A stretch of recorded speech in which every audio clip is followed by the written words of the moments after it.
they conducted the interview entirely to provoke me, why you made this film. ഈ പെണ്ണുങ്ങളൊക്കെ ഭയങ്കര ജോലിക്ക് പോയി ഇൻഡിപെൻഡന്റ് ആയതുകൊണ്ടാണോ അവര് സെക്ഷുവലി ഇങ്ങനത്തെ തീരുമാനങ്ങൾ എടുക്കുന്നത്. നമ്മൾ വളരെ ആത്മാർത്ഥമായിട്ട് ഒരു കഥ എഴുതുക, ആ കഥയിൽ കഥാപാത്രങ്ങൾ എന്ത് സംസാരിക്കും, സത്യസന്ധമായിട്ട് അവർ എന്ത് ചെയ്യും, at least try to be truthful in your art.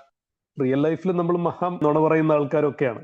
പക്ഷെ നമ്മൾ ക്രിയേറ്റ് ചെയ്യുന്നതിൽ അറ്റ്ലീസ്റ്റ് എത്രത്തോളം സത്യസന്ധത കാണിക്കാൻ പറ്റുമോ കാണിക്കുക എന്നുള്ളതാണ്. എനിക്കിപ്പോ ഒരു ആക്ടർ എങ്ങനെ വരണം, പോകണം, എന്ത് അഭിനയിക്കണം എന്ന് ഞാൻ ആദ്യം കൂട്ടി തീരുമാനിക്കുന്നത്. I want to discover. മലയാളികൾ കുറെ പേര് കാണണമെന്ന് എനിക്ക് ആഗ്രഹമുണ്ട്. നിറയെ പേർക്ക് ഈ സിനിമ വന്നത് അറിയില്ല. So I hope this interview reaches more people and people watch the film on Amazon. നമുക്കിപ്പം ജയപ്രകാശ് രാധാകൃഷ്ണൻ, അദ്ദേഹം ആക്ടറാണ്, സിനിമാ സംവിധായകനാണ്. ഇപ്പോ ഒടുവില് തമിഴ് ഒരു പണം ചെയ്തിട്ടുണ്ടായിരുന്നു, കാതൽ എൺപത് പോതോടുമേ. അത് ഫെസ്റ്റിവലിലും പോയിട്ടുണ്ട്, പോട്ടിട്ടില്. പ്രത്യേകിച്ച് ഇപ്പോ നമ്മുടെ ആമസോൺ പ്രൈമില് വന്നിട്ടുണ്ട് പുതുതായിട്ട്. ഇതുവരെ കാണാത്ത ആളുകൾ തീർച്ചയായിട്ടും കാണണം. കാരണം അത് സൊസൈറ്റിയിൽ ഇമ്പാക്ട് ഉണ്ടാക്കുന്ന ആളുകളെ ബോധവൽക്കരിക്കുന്നത് കൂടി ആയിട്ടുള്ള ഒരു നല്ല സിനിമയാണ്. Anyway, JP welcome. Thank you.